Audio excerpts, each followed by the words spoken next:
Alright, getting ready to change the brakes on my daughter's Honda Civic. And I already went to AutoZone, got the brake pads, 18 bucks. And the tools you'll need, or at least for her lug nuts, 19 millimeter with the extension, breaker bar, torque wrench,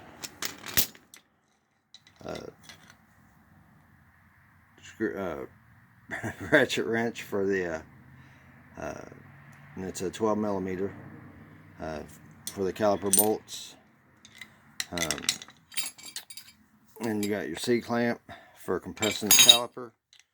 Then I got a little pry tool for prying the calipers off after I get them loose. But the first thing you want to do is loosen them lug nuts with the vehicle tire still on the ground, jack down, and I'm going to go ahead and remove this tire, or loosen the lug nuts, and then jack it up.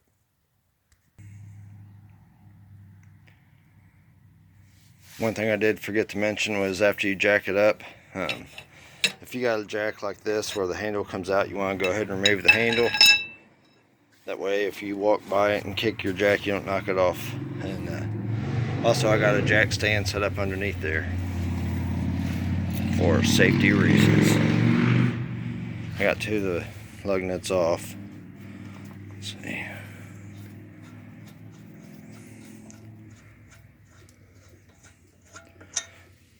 Just forgot to throw in that part about the jack stand and the jack handle. Kind of hard to do this and hold the cell phone,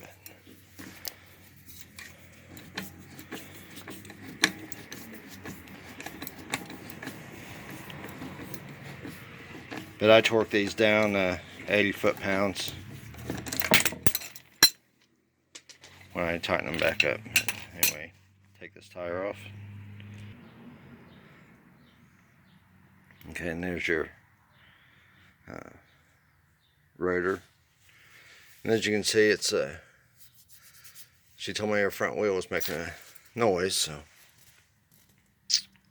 of course as soon as I seen that, I knew what the problem was. So anyway, we got your bolts back here, 12 millimeter right here.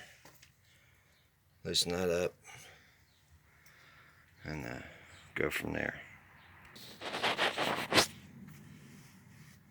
I think that's upside down. I don't know.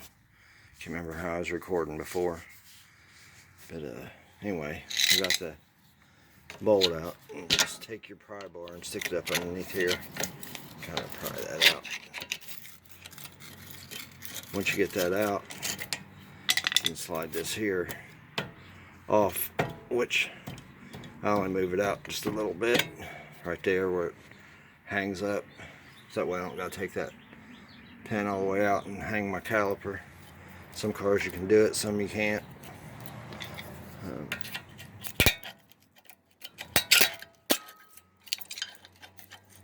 You just take that pry bar back behind there and pry this thing out.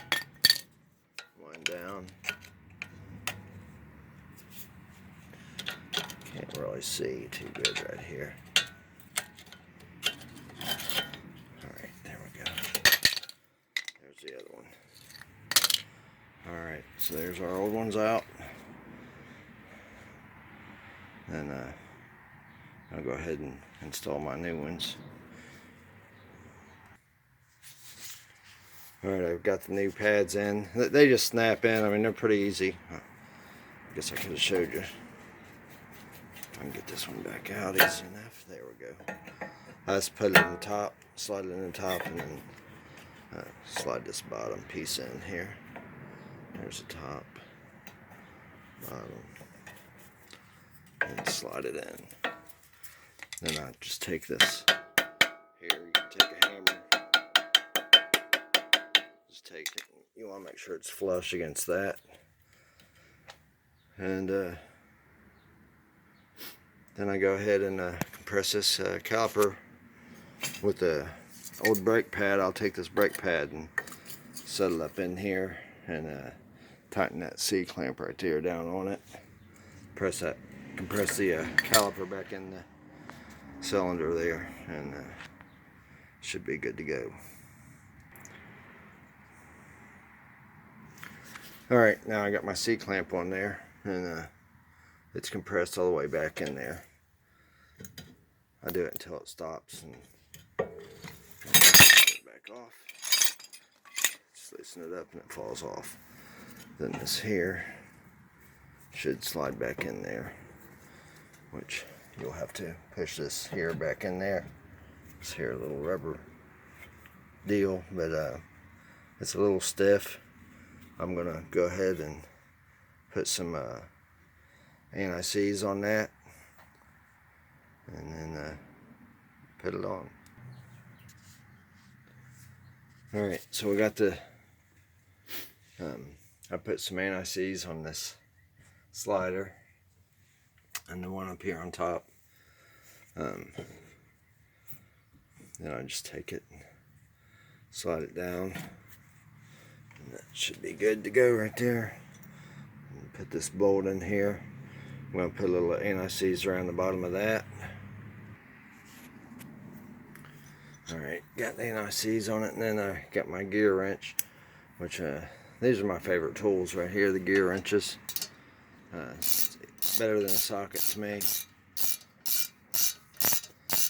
long as you don't need a 6-point. And just get it nice and snug. Good to go. And then you're ready to go ahead and put your tire back on. And let's see here. Alright, got the tire back on. Now I'm gonna put my handle back in the jack, raise it up a little bit, take pressure off my jack stand, pop the jack stand down.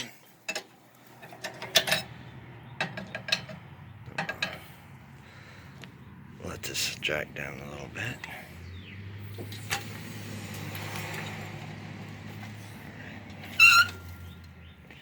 And go ahead and let it all the way down. And I tighten them up.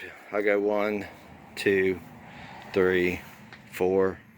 Then I double check them 1, 2, 3, 4. And I got my torque wrench. It's set on 80 foot-pounds. I don't know if you can see that or not. But anyway, I put it on 80 foot-pounds. That's standard on these lug nuts. So I'm going to tighten it up, and then once I get that finished, then I get in the car and you pump the brake pedal to force that caliper back out against the brake pads. If not, when you go to take off, you won't have any brakes for the first couple of pumps.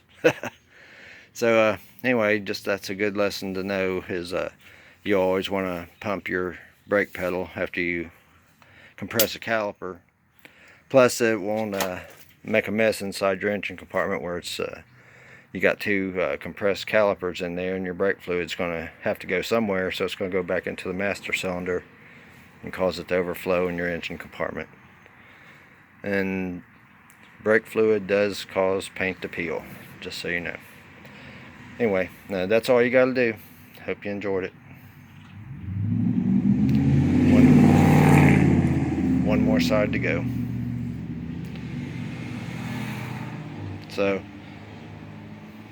it's about 10-15 minutes a side, half hour do front brakes.